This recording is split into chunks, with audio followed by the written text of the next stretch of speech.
Hello friends, this is Caleb from Quite the Cash, teaching you everything there is to know about design, one video at a time. We are the second video into a website design tutorial series, so go ahead and watch the first one after this episode too.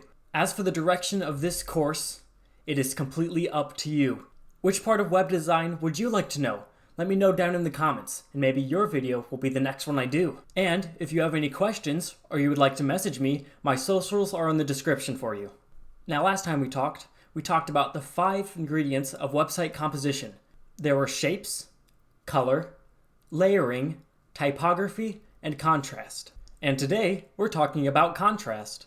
Some of you might remember that contrast is the relationship that different elements have because of their different composition. In other words, contrast is the difference between two elements in design. Now, contrast is such a big and such a fun part of design because it's everywhere. Whether you want it or not, contrast does exist in your design. If there is more than one thing on your website, you have contrast. It is as common as breathing. So it would make sense to understand this topic, right? You know, if you can't escape from it. Well, today we're going to learn about just that. And if you find that these tutorials are helpful, then help me out and subscribe and like and comment below. It encourages me to keep giving these courses for free. Now, a lot could be said about contrast, but today we're going to take only 10 minutes to cover it all. So let's get right into it. Contrast is defined as a difference between two elements. That's what we know. But before we can get into the relationship about the elements, first we must understand what an element is in the first place. Well, one shape is an element, a circle's an element. One color is an element, blue's an element. Scale is an element, layout is an element. If something in your design has quality, then it's an element. So here's a question for you. Is this background an element? Yes, it is. Now here's a trickier one for you. Is this big blue ball an element? Yes, also yes. Although there seem to be 3 elements, scale, color, and shape, they all combine to make one big element, a big blue ball. This means something incredible. This opens the door, and it allows us to think more about what an element could be. It could allow us to get creative with what we call an element. Yes, a star is an element, but also a glimmering, shiny yellow and blue star with glitter. The different core, essential elements within one giant element have separate roles, but they all work together to make one beautiful work of art, like an opus. Different instruments playing different parts, but all playing the same song. So when we say element in design, we could really say anything, can't we? We could even consider the whole website as one element. After all, it does, or it should, all create one general idea. And this one thought is told by the different smaller parts.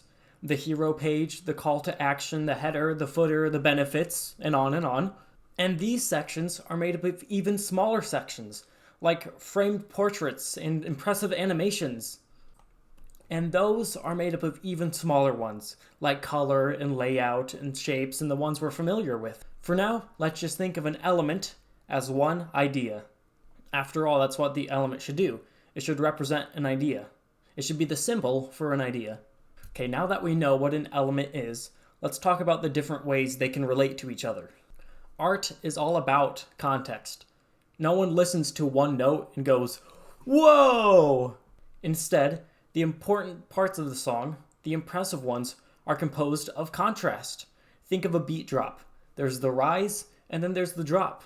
The rise is comprised by a gradient of tones. Sometimes the rise will be more choppy as it gets closer to the drop. The point is, there are levels at work in design, and each section is comprised of a bit of contrast. If you focus in on just one section, you'll notice many other smaller sections, and you'll notice those have even smaller sections of contrast until you get to the bare bones.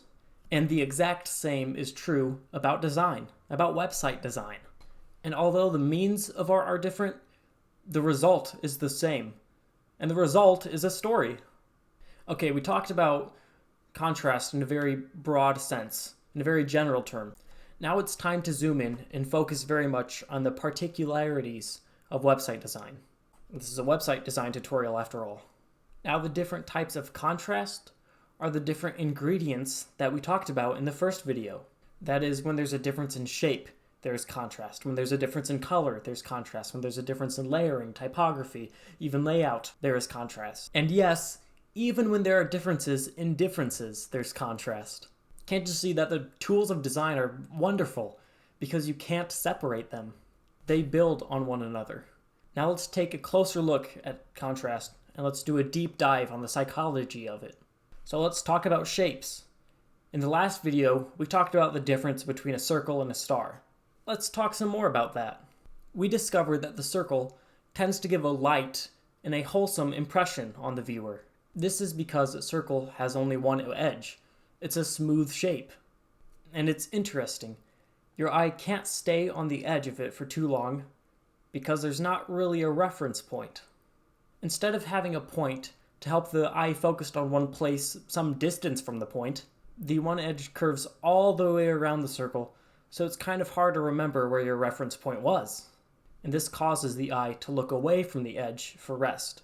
And there are only two options: look into or look away from the circle. Now, either could happen, but because a circle tends to, not always is, more interesting to look at than nothing, we tend to look into the circle. That's why a circle is so great at framing portraits. That's why my face is in a circle right now. It helps the brain focus on whatever is inside of it. There's a reason why the hypnotizing spiral is round. It's kind of hard to focus on one point around, and you can't even look away from or into it. However, when looking at a shape with a few or some unique points, it's easier to look at the edges. It's easier for your brain to frame where the place you're focusing on is. If you look away, your eye could go right back to it with no problem. Whereas with a circle, if you looked away, it's kind of hard to remember that you were looking exactly 34 degrees south of west. So smoother shapes are great at throwing attention onto something inside of it because the edges are so smooth. And shapes which are jagged or unique tend to throw attention on themselves because the shadow of the thing is recognizable and it's easy to get a bearing from. Thus, it doesn't necessarily hide in the background. Now let's talk about color. When you say the word contrast in regards to color, sometimes we think of light or darkness. I mean, that's what contrast means with color. So instead of just saying contrast, we have to be more precise. We have to use the term color contrast instead of just contrast or contrast with color. The color palette is how we organize color contrast. That's what the color palette is. Now this here is the color wheel. I'm sure we've all seen it before. In order to have a balance of color, for the color to feel right, we need to have a balance in the color wheel. Imagine if you put this color wheel flat on a spike, so that the exact middle of the color wheel is resting on the spike. And whenever we use a color, we have to put a small weight on that color. In order to make the right color and the balance, we have to literally balance the color wheel. And we can do this a few ways. If you just put one weight on each side and balance it with just two, that's called complementary. Very common uses of this are teal and orange, and you can find that everywhere in media. Small variations of these two colors will give you a full complementary color palette. And aside from just balancing opposite ends, you can balance it on three sides like a triangle. Or you could go for four of them, and that's called a tetradic color palette. Now there is a catch. There is a sneaky curveball that you should be aware of. Not all colors have the same weight. Yellow is much more abrasive to look at than purple, even though they're complementary. So 1 square of yellow will weigh about 3 pounds, and 1 square of purple will weigh about 1 pound.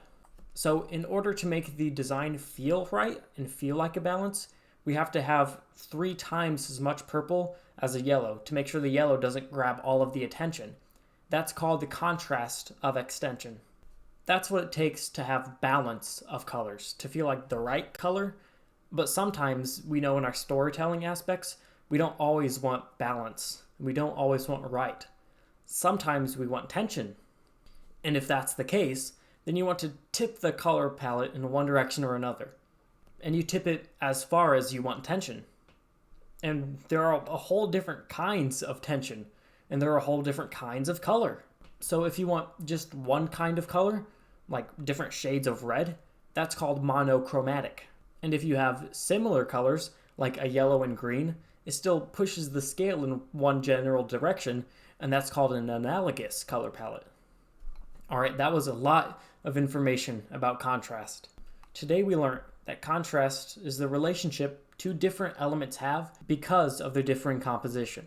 Then we got a great understanding of what an element is, and finally we did a deep dive on the shapes and the colors and all the contrasts they can have.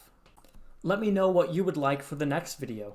And if you do like content like this, please do subscribe. Thank you so much for watching all the way to the end. Have a great day, and until next time.